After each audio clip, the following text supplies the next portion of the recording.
dalle cassée, fissurée, craquée, qu'est-ce qu'on fait avec ça? Il faut la changer. Allons voir comment est-ce qu'on change une dalle.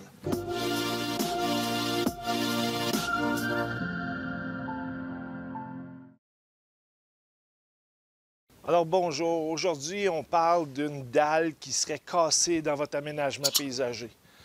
D'abord, il faut commander votre dalle si vous voulez la changer. Allez directement chez votre distributeur. À ce moment-là, il pourra commander la dalle et l'avoir sur place ou l'avoir déjà en main lorsque vous serez prêt à changer votre dalle. Deuxième chose, il faut trouver la raison pourquoi votre dalle est cassée. Il y a plusieurs raisons pourquoi votre dalle pourrait avoir cassé. Un, la sous-fondation est la partie où est-ce qu'on n'a pas excavé. Alors, il faut s'entendre que cette partie-là va aller jusqu'à 4 pieds dans le sol au niveau du gel-dégel. Alors, c'est peut-être une partie qui fait qu'il a bougé au niveau de votre surface de dallage.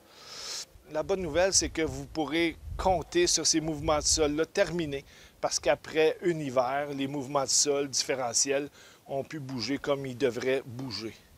Après, c'est votre compaction de sol. Quand vous avez ajouté votre membrane, encore une fois, et votre 0,3/4, on a dû compacter ça avec des outils appropriés. Alors, ces outils-là, aussi bons soient-ils, il peut y avoir des espaces d'air qui soient restés dans votre fondation, qui fait que les mouvements de sol se sont remplacés avec la fonte des neiges, a créé des mouvements dans votre surface de pierre.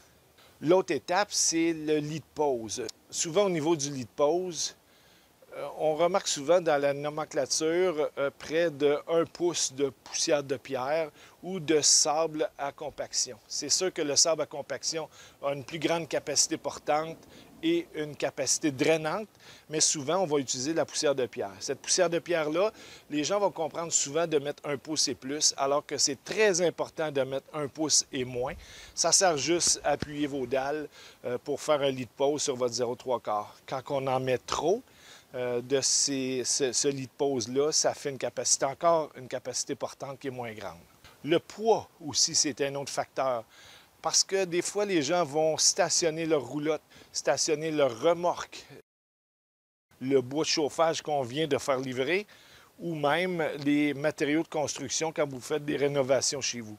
Et la dernière, c'est lorsqu'on a réalisé ces travaux-là d'installation de dalles, on a peut-être passé la plaque vibrante sur ces dalles-là pour consolider le sable. C'est ce qu'il ne faut pas faire.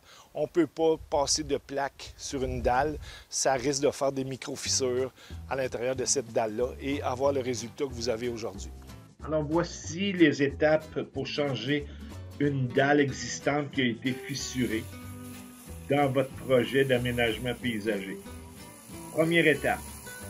Alors, avec une scie à béton et une lame au diamant, qu'on peut louer en location d'outils si nécessaire, on fait le tour de la dalle complètement en suivant bien le joint du chanfrein.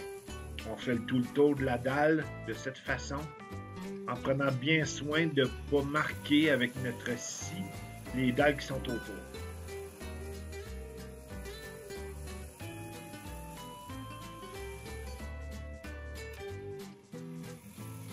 Après, on passe un bon souffleur pour enlever tout le sable qui a été sur notre patio, ou on peut passer un bon coup de balai pour enlever tout le sable.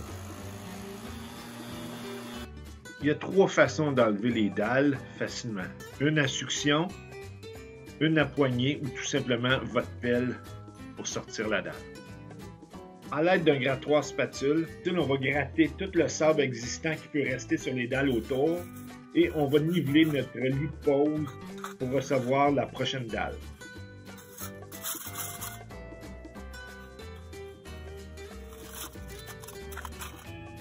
Après cette étape, on installe la nouvelle dalle, on s'assure des largeurs de joint. On va frotter un peu s'il y a des sciures de béton existantes, toujours plus dur à enlever.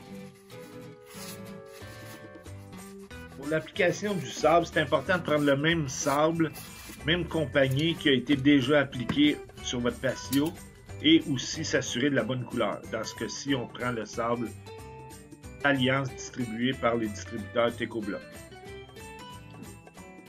On va épandre notre sable sur des dalles qui soient secs. C'est bien important que ça soit sec, sinon votre polymère pourrait coller sur les dalles et c'est très difficile à enlever. Alors on l'étend de cette façon-là. Tout le tour de votre dalle.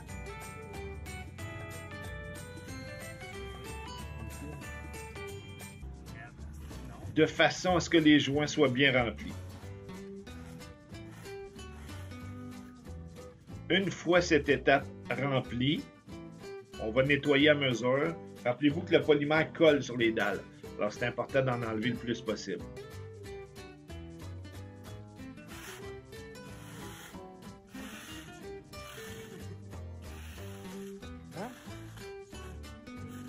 Alors on continue tout le tour de la dalle.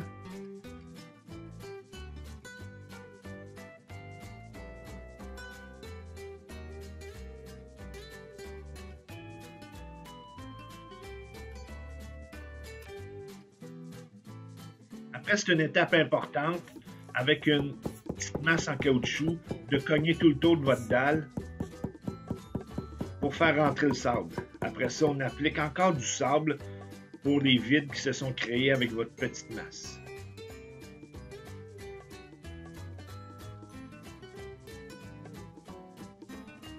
Alors, on fait tout le tour avec notre balai et on va redonner un autre petit coup de masse partout pour encore faire pénétrer le sable complètement dans votre joint. Et on finit avec repasser le sable un peu partout dans les joints et ramasser l'excédent parfaitement.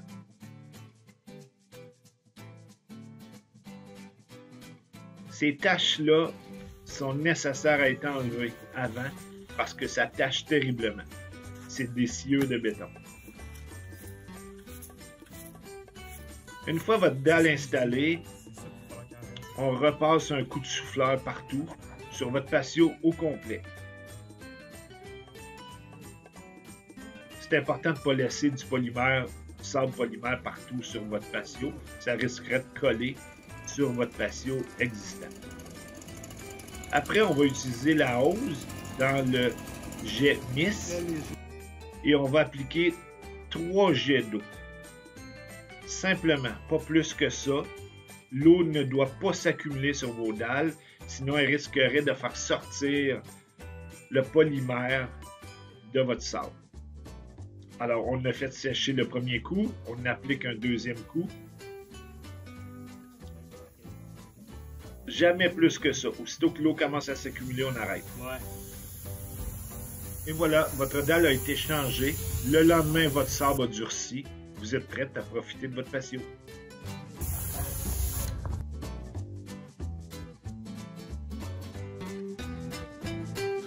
Alors, je vous dis à la prochaine, Paver Dalle.